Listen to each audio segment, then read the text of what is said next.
Ooh, what's good, Commanders fans? Just want to make a quick video here, just talking about the Brandon Aiyuk saga here. So, I mean, there's some more smoke or more fuel to the fire. Personally, I don't think a trade will happen this year or this off season. Maybe next off season, we'll see.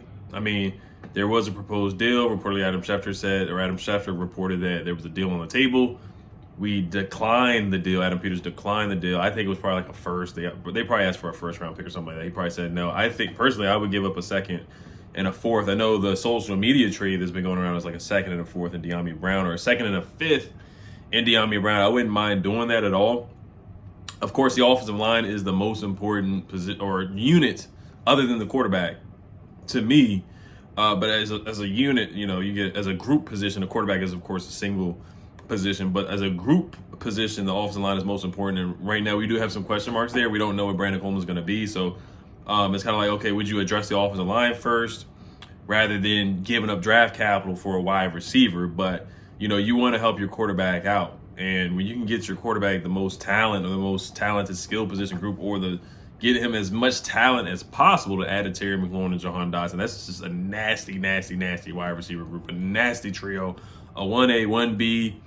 Brandon Aiyuk, Terry, you want to argue whoever's better, go ahead. But having both these guys would be just disgusting and nasty against corners in the NFC. Across the whole league. I mean, you wouldn't be able to check Terry, Brandon, or Jahan. And Jahan would be more suited. He would be better off where he's a number 3. I think Jahan could be a really, really good number 2. But I think as a number 3, a slot receiver, that would be the best suited position for him, where you have Terry, Brandon, and then Jahan. Luke is your 4th guy, and then De'Ami goes to the 5th, or whoever is after that. It doesn't really matter after those 3 guys. You have a nasty, nasty, nasty trio of wide receivers that can easily get open, run past you, get open, break tackles, yak, all kinds of stuff. All these guys can do all of it. Those 3 guys. So it would be great. But okay, here's the next step. Of the Brandon Aiyuk saga here. So he gets on the Pivot podcast with Ryan Clark, Fred Taylor, Channing Crowder. So Ryan Clark asked him, and of course Jayden Daniels is there with him. The camera pans to him. Jayden Daniels looks like he's not supposed to be there. He's like grinning and whatnot in the background. So basically, it just looks like he's not supposed to be there. And we'll see what happens. We'll see if they do more. If Brandon Aiyuk does more interviews, and of course, they were not at Tyson's Corner together. Somebody commented on my video. I think they were in Southern California. So somebody commented on my video. I didn't want to put out false information that they were at Tyson's Corner. They've been at the mall. They've been taking selfies together and whatnot in the mall, on FaceTime numerous times. I mean, they talk 4 to 5 times a day. So I know they've been working out together, doing everything. So, I mean, they really are best buds, man. They really are brothers for sure. They really are. So let's talk about this. So Brandon Aiyuk, Ryan Clark asked,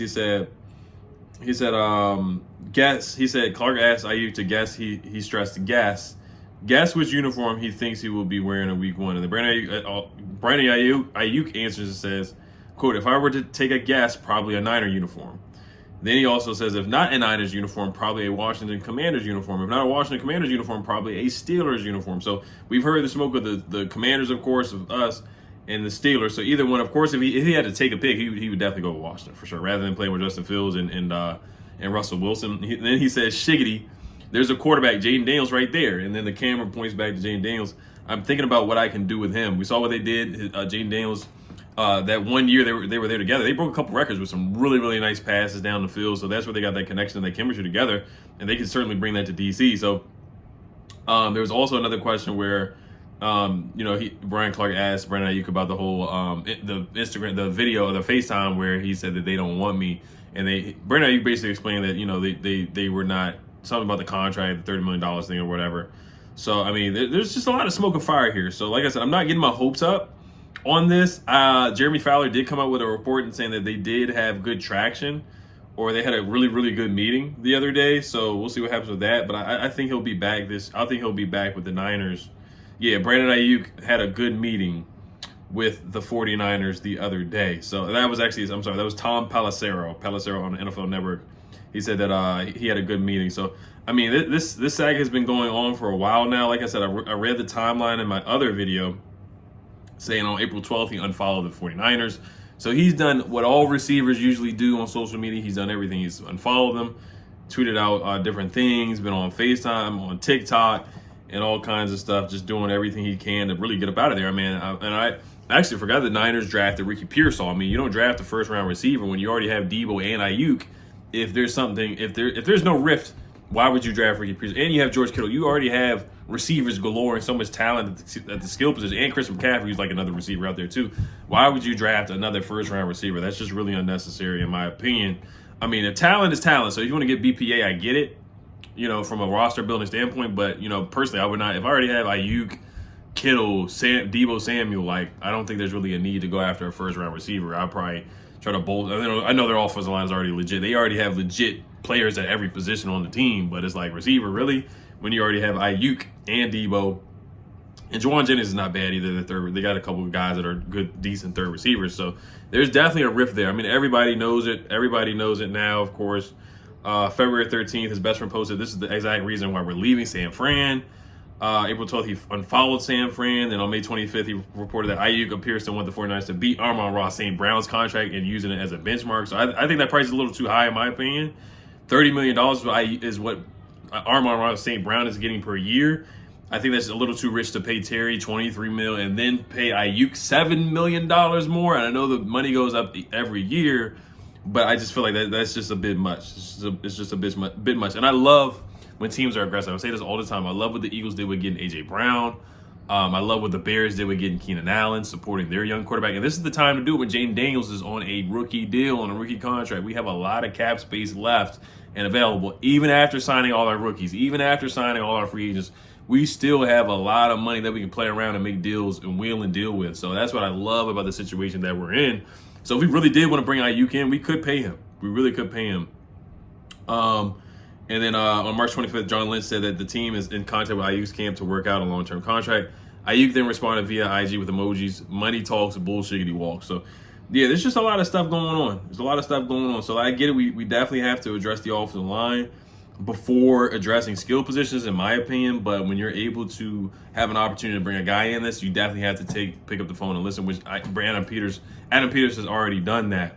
So let's see what happens. Let's see if they I think he's gonna be back this year with the Niners, but the year after we'll see. The next offseason we'll see what happens with that. They may franchise tag him and do stuff like that, but we'll see what happens. So, all right. Like I said, I'm not going to get too much in it, but it is cool to see a Washington receiver want to come to not a Washington, but just any player with skill that is a top player, a legitimate top 20, top 15 receiver in this league really, really want to come to DC. Any player that is really good, like Bobby Wagner wanted to come here, Jeremy Chin wanted to come here. So a lot of guys find this place very attractive, especially when you have a quarterback that has the potential of Jayden Daniels.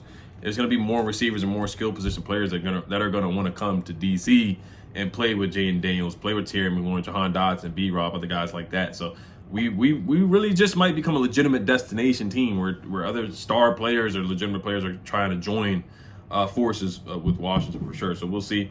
And then talk about the report where Jeremy Fowler says that executives are scared to death of what Washington could be with Jayden Daniels. He said the only concern is the offensive line, which I keep bringing up. But, just the dual threat ability. People are saying that he's a better passer of the football than Lamar Jackson at this point. Lamar Jackson's the better runner. But I definitely see what executives are saying and what they're talking about. And he said unprompted. It's not even like Jeremy Fowler is asking them about Jayden Daniels. But other executives are just bringing up Jayden Daniels, talking about they're scared to death of his ability and his throwing ability as well. When you can put the pressure on the defense with your legs as a dual threat quarterback, like Brian Robinson's going to be another threat. He's going to be a running threat when Jayden Daniels is on the field with him. Austin Eckler. So you got to account for all these guys as runners, as threats, and a guy that can manipulate the pocket and throw on a run and create something, make something shake, make guys miss in a phone booth as a quarterback and extend plays. It definitely is scary for a defense, man. And we'll see what Cliff Kingsbury can do and be creative. RPOs, run play option, running plays, design runs, and whatnot, especially with Terry McLaurin, Ben Sinnott potentially being really good, Zach Ertz, B-Rob, Eckler, Jahan. I mean, the sky's the limit. But like I said, we got to pump our brakes and pump expectations. I know it's easy to do this in the offseason, but there's a lot of potential there with Jayden Daniels for sure. So I'm excited to see what he does in his rookie season. But Yeah, we'll see, man. We'll see. A lot of a lot of talk with Aiyuk, but we'll see if anything happens for sure. So, all right, you guys let me know what you guys think.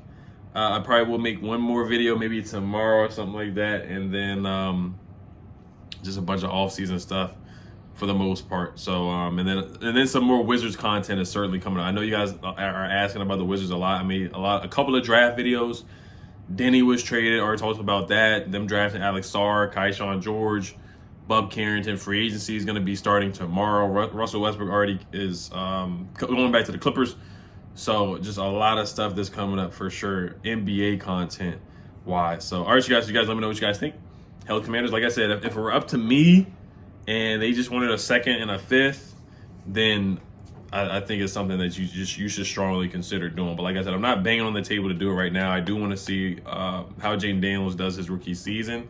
You do want to help your young quarterback out a lot, and bringing him in would definitely help his development for sure and speed up the development process when you have receivers that can easily just get open. So from that standpoint, for sure. But doing that, you do have to attack the offensive line too. You have to attack the offensive line. Like I said, we'll see what happens with Brandon Coleman for sure.